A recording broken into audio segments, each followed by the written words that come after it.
Hello. Let's say a pleasant night to all because it is night. And today is what, boy? The 1st, yeah. Today is the 1st of September.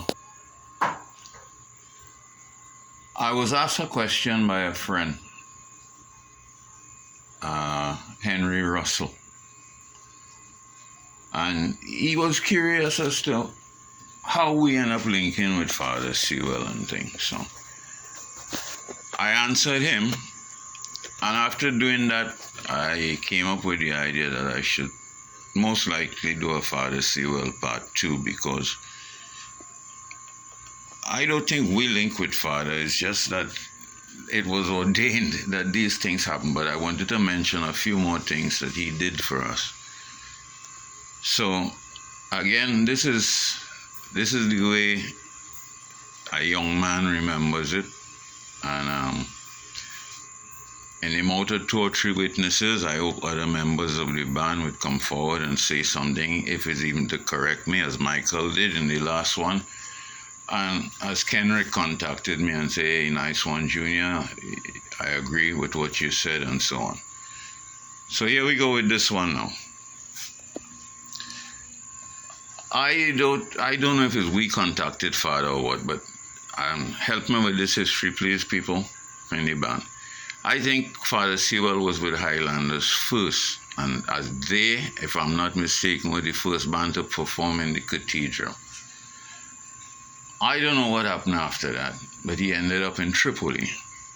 So Henry asked me, how come Father stay in Tripoli? To me, it goes like this. Father came to Tripoli and he met a well-oiled machine ready to be used. You know, jump in and drive, that kind of way. A nice machine. Just there waiting on a chauffeur. This is what Fr Sewell met when he came by us. Now, this is before 1967, people. Everything used to be well organized. Very well organized.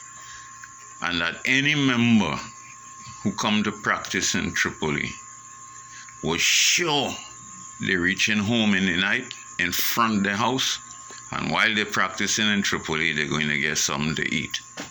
That was guaranteed. Now, we're doing that before 1967, people. We had bought a van, which like the small maxis these days, but those days, the vans didn't have windows, so they call them panel vans. And we would put bench seats in them, not crossways as maxi seats are, but lengthways, 2 seats on either side of the bus, lengthways, and that's what we will drop home people with. Gerald Logie used to live Dabadi. We used to reach as far as Dabadi after practicing the night.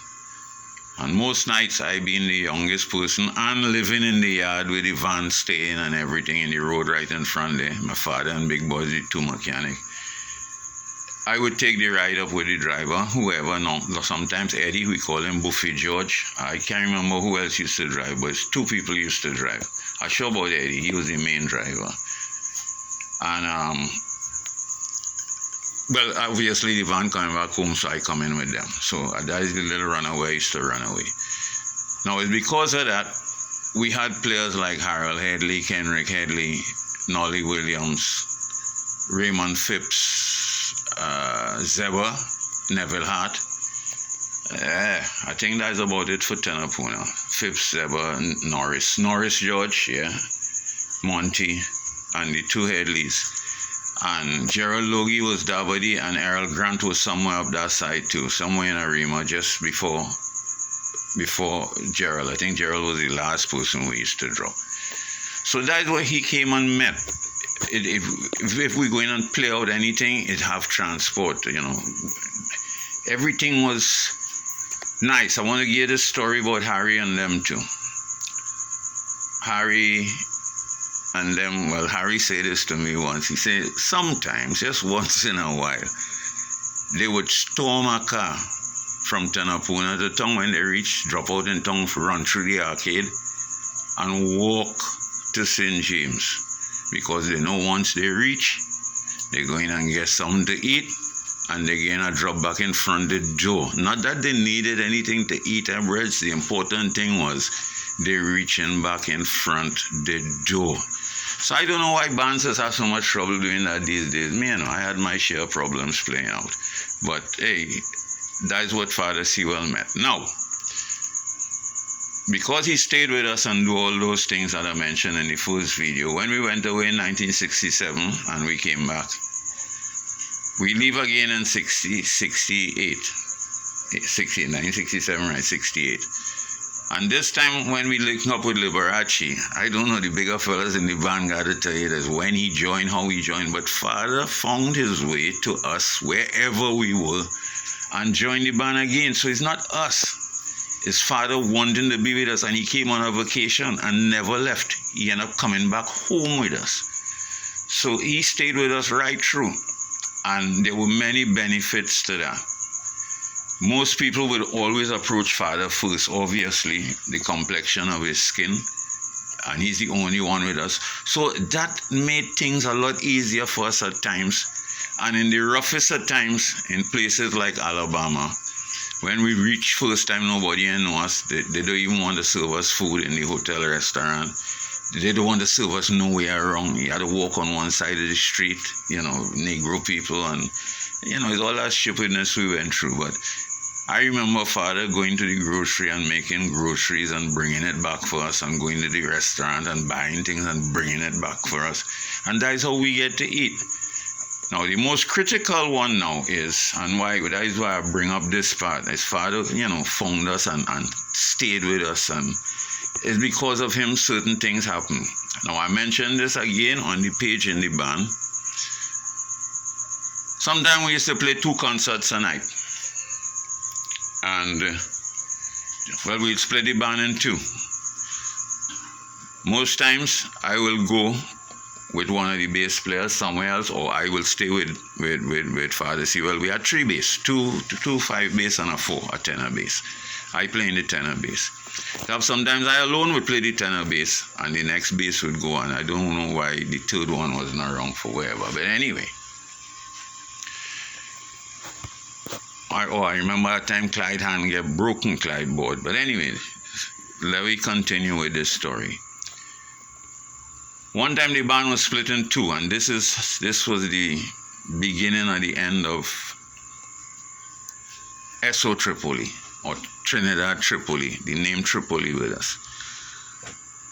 And the people performed so well. Kenrick was in that section that went with Father. I was not there. I was with you about that night. I sure about that, because I didn't know what happened until they had a meeting after. Anyway, the performance was so exhilarating that the person in charge of payment and thing in the university called Fr Sewell into the office, and he said, Father, this was great, superb, blah, blah, blah. I want to pay you guys now. And the man ran and write a check for us. Now, I'm not going to call the figure, but an exorbitant amount. More than twice what we thought we were playing for. More than twice what we thought we were playing for and what we were told all contracts were. And Father asked him, he says, is this correct? We're supposed to be getting such and such. And the man went into his files and pulled out everything and showed Father. And Father asked him if he could call 2 people into the room to bear witness to this. And I'm sure Kenrick was one. And Kenrick went into the room, and that's how we know now what was going on when the band got back together. When this half come back with our half, they held a meeting. And believe me, you see all these time people, I didn't used to be in no meeting. They used to never have me in that. I was a little boy. I had to sit down in a room and wait. So I could hear about these things secondhand. Anyway, we reached Los Angeles, and the bigger boys and the bigger men in the band, because men, decided that they ain't moving again unless a committee run the band. And they selected 5 people to run the band. I remember it was 5 people. And well, obviously, he didn't like that. And one night, he stole the bus. And he left. Whoever had thing on the bus, he went with it, wherever you had on it. And Father Sewell again came to the rescue, because when Hugo had left, he went and reported us to the immigration.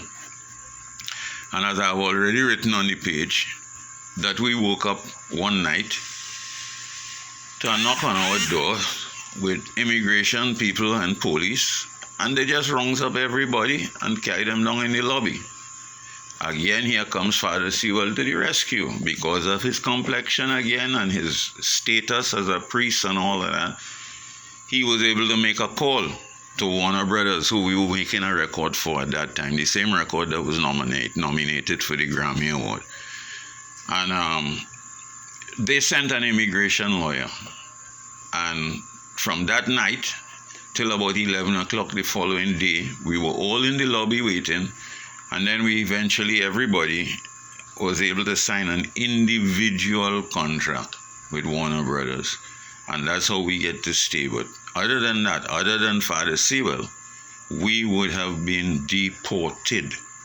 So all this is foreigners' history in Panbreads.